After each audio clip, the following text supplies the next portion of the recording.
একাদশীর মাহাত্ম্য আমরা এখন জানব। বিজয়া একাদশী। স্কন্দ পুরাণে এই একাদশীর মাহাত্ম্য এইভাবে বর্ণিত রয়েছে। মহারাজ যুধিষ্ঠির শ্রীকৃষ্ণকে বললেন, হে বাসুদেব, ফাল্গুন মাসের কৃষ্ণপক্ষের একাদশীর মাহাত্ম্য অনুগ্রহ করে আমাকে বলুন। শ্রীকৃষ্ণ বললেন, হে যুধিষ্ঠির, এই একাদশী বিজয়া নামে পরিচিত। এই একাদশী সম্পর্কে একসময় দেবর্ষি নারদ স্বয়ম্ভু ব্রহ্মাকে জিজ্ঞাসা করেছিলেন।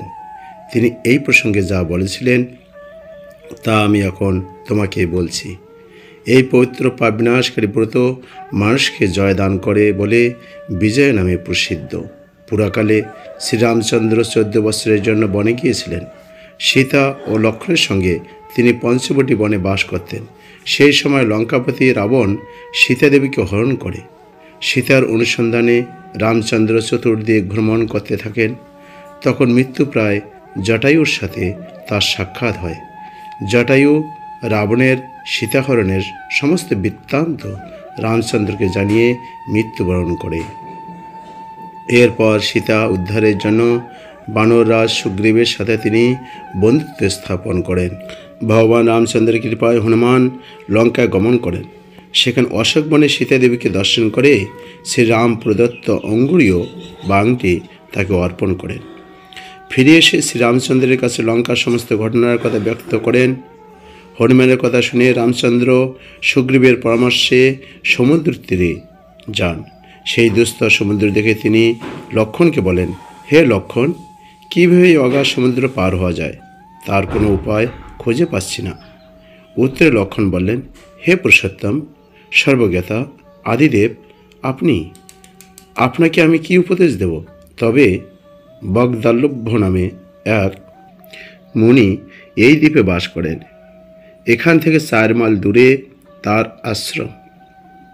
হে রাঘব, আপনি সেই প্রাচীন ঋষিশ্রেষ্ঠকে এর উপায় জিজ্ঞাসা করুন। লক্ষ্মণের মনোরম কথা শুনে তারা সেই মহামুনির আশ্রমে উপনীত হলেন। ভগবান রামচন্দ্র ভক্তরা সেই মুনিকে প্রণাম করলেন। মুনিবার রামচন্দ্রকে পুরাণ পুরুষ বলে জানতে পারলেন। আনন্দ ভরে জিজ্ঞাসা করলেন, হে রামচন্দ্র, কী কারণে আপনি আমার কাছে এসেছেন তা কৃপা করে বলুন। শ্রীরামচন্দ্র বললেন, হে মুনিবর, আপনার কৃপায় সৈন্যসহ আমি এই সমুদ্রতে উপস্থিত হয়েছি। রাক্ষস রাজের লঙ্কা বিজয় করাই আমাদের প্রধান উদ্দেশ্য। যাতে এই ভবসমুদ্র উত্তীর্ণ হতে পারি তার উপায় জানবার জন্য আমরা আপনার কৃপা প্রার্থনা করি। মুনিবর প্রসন্ন চিত্তে পদ্মলোচন ভগবান শ্রীরামচন্দ্রকে বললেন, হে রাম, আপনার অভীষ্ট সিদ্ধির জন্য যে শ্রেষ্ঠ ব্রত করণীয় তা আমি বলছি। ফাল্গুন মাসে কৃষ্ণপক্ষের বিজয়া নামক একাদশী ব্রত পালনে আপনি নিশ্চয় সৈন্যসহ সমুদ্র পার হতে পারবেন। সেই ব্রতের বিধি শ্রবণ করুন। বিজয় লাভের জন্য দশমীর দিন সোনা, রূপা, তামা অথবা মাটির কলস সংগ্রহ করে তাতে জল ও আমপাতা দিয়ে সুগন্ধি চন্দনে সাজিয়ে তার উপর সোনার নারায়ণ মূর্তি স্থাপন করবেন। একাদশীর দিন যথাবিধি প্রাতঃস্নান করে কলসের গলায় মালা চন্দন পরিয়ে উপযুক্ত স্থানে নারকেল ও গুবাক দিয়ে পূজা করবেন। এরপর গন্ধ, পুষ্প, তুলসী, ধূপ, দীপ, নৈবেদ্য ইত্যাদি দিয়ে পরম ভক্তি সহকারে নারায়ণের পূজা করে হরিকথা কীর্তনের সমস্ত দিন যাপন করবেন। রাত্রে জাগরণ করে অখণ্ড ঘি প্রদীপ প্রজ্বলিত রাখবেন। দ্বাদশীর দিন সূর্যাস্তের পর সেই কলস বিসর্জনের জন্য কোনো নদী, সরোবর বা জলাশয়ের কাছে গিয়ে বিধি অনুসারে পূজা নিবেদনের পরে তা বিসর্জন দেবেন। তারপর ওই মূর্তি বেদজ্ঞ ব্রাহ্মণকে দান করবেন। এই ব্রত প্রভাবে নিশ্চয়ই আপনার বিজয় লাভ হবে।